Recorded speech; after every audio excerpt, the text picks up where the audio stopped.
तभी उसका बॉयफ्रेंड यानी कि उसका बॉस उसके घर डिनर पे आने वाला था। पूजा ने जल्दी जल्दी डिनर तैयार किया और डिनर टेबल सजाकर नहाने चली गई। बाथरूम के अंदर से उसने एक जोर की आवाज सुनी। उसने शावर बंद किया और बाथरूम का दरवाजा खोला तो बाहर सारी चीजें वैसी ही थी जैसा उसने छोड़ा था। उसने बाथरूम का दरवाजा बंद कर शावर ऑन ही किया था कि तभी यह आवाज सुनकर दोबारा जब वो बाथरूम से बाहर निकली तो देखा इस बार कुछ प्लेट्स टूटी पड़ी थी। शायद घर में कोई बिल्ली घुसी और ये उसका काम हो, इसलिए इस पर ज्यादा दिमाग ना लगाते हुए उसने वो सारी प्लेट्स उठाकर डस्टबिन में डाली और उसके बाद वापस डिनर टेबल को नई प्लेट से सजा दिया। थोड़ी ही देर में सामने देखा तो प्रियम खड़ा था, यानी उसका बॉयफ्रेंड या यूं कहिए कि उसका बॉस। पूजा ने दरवाजा खोला और प्रियम का एक वार्म वेलकम किया क्योंकि पूजा के घर में प्रियम पहली बार ही आया था। दोनों ने काफी देर तक काम, प्यार, मोहब्बत और करियर की बातें डिस्कस करी और उसके बाद डिनर टेबल पर बैठे। खाना बस प्लेट में परोसा ही था कि पूजा के घर की डोरबेल बजी।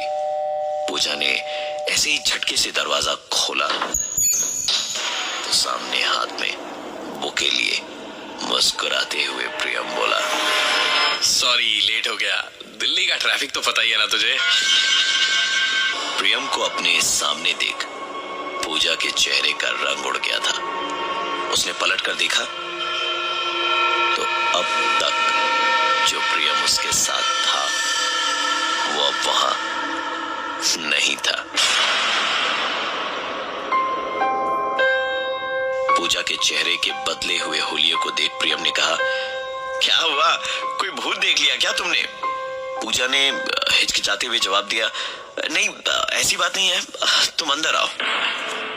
प्रियम अंदर आया और उसके बाद दोनों ने काफी देर तक बातें करी और फिर डिनर करके टीवी देखते देखते सो गए। देर रात प्रियम की आंख खुली एक धीमी सी आवाज से।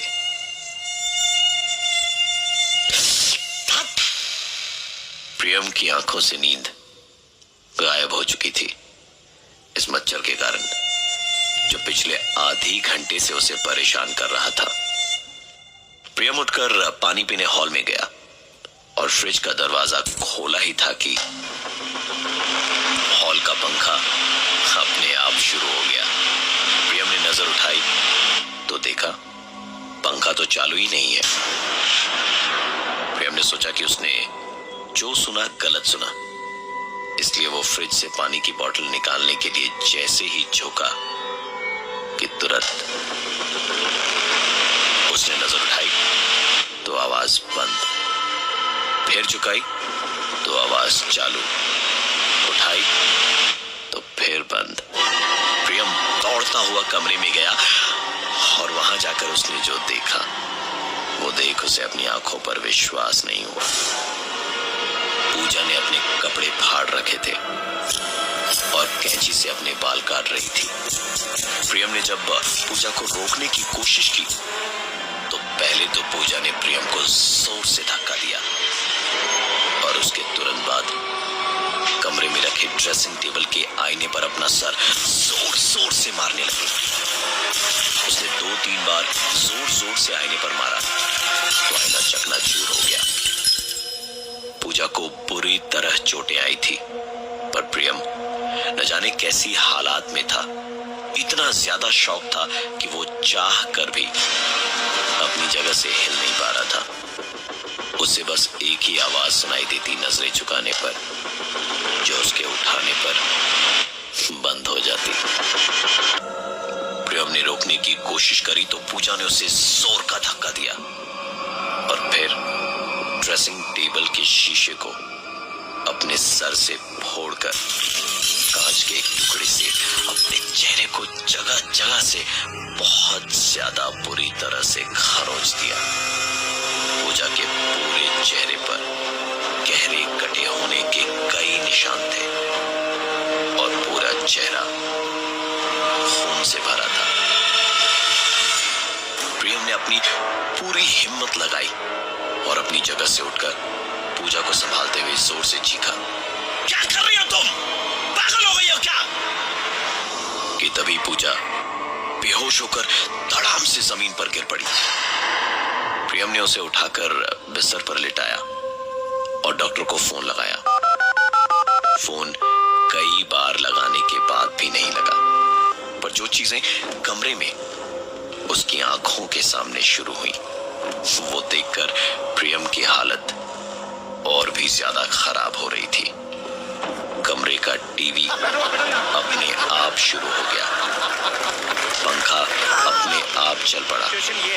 इससे पहले कि प्रियम समझ पाता कि ये सब क्या हो रहा है, उसने एक आवाज सुनी। पलट कर देखा तो पूजा जाग चुकी थी और बिस्तर पर बैठी हुई कुछ बोल रही थी। बहुत गुमान था इसे अपनी खूबसूरती पर। मुझे कहती थी शक्ल दिखी है आईने में, अब खुद की शक्ल देखने में घिन आएगी,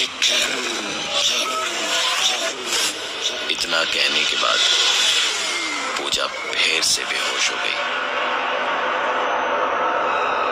इन सारे हादसों से हफ्ते भर पहले ही पूजा के एक ऑफिस कलीग ने उसे प्रपोज किया था और पूजा ने उसकी बहुत बेइज्जती करी थी। उसने सबके सामने उसे कहा था, शक्ल देखी अपनी आईने में। वो लड़का अपनी बेइज्जती बर्दाश्त नहीं कर पाया और उसने सुसाइड कर लिया।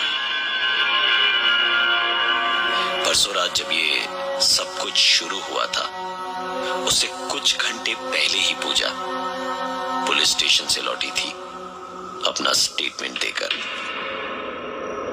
आज इस घटना को करीबन 2 साल हो गए। उस आखिरी दिन से लेकर आज तक फिर ऐसी कोई घटना नहीं हुई पूजा के साथ। डॉक्टरी इलाज के बाद भी पूजा का चेहरा बुरी तरह से डिफॉर्म था और सच में उसे खुद की शक्ल देखने में घिन आती।